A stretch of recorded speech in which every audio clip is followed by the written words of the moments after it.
स्थान मिला है कहले हम कि हमारा जिला में 50 को लोग देला कहले हम जितना लायक कोई भी उतना नहीं मिली गलती ना नहीं कनी हम अच्छा हमार घर है गोपालगंज ओकरा बाद सिवान बात तो छपरा बात तो बने और बढ़त आगे पटना हाजीपुर चाहे बलिया ले दहिने भेटाई आ हम महीना में 20 दिन नहीं रहिली इनका बुझे को ना कि हम घर छोड़ के ना काहे रहिली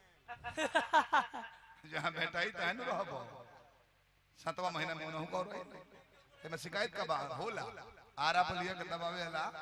विदाई अधिक मिल जाए 40,000 50,000 विदाई दूसरा जिला में मिल जाए हां जी बाकी छूट है तो ना मिलेला ना अभी परसों गए रहनी जाई करे को ससुराल बात रोहतास में हां 30 रुपया हमरा मिल रहे राय जी हां रात भर में हां 29 को इनका मिला 38 को हां गोले गोले सिक्का हम गलती नहीं बोल अंक के नाम धरते इशारा करे पर सब हंस देते तो हमार दोस्त 30 को हमारा 29 को इनका चाय ना पियो तो हले चोखा जस मुंह को ले कहले के भैया हमरो पैसा तो ले कहले ऐसे फायदा हम 30 को हमार 29 को तहा दोनों जोड़ देबो 69 को हो जाइले के घर भर दिया अपन कर दिया जमा कर दी हले जाके जमा कर दियो स्टेट बैंक बना जे हमले तो ग्रामीण बैंक में जमा कर दियो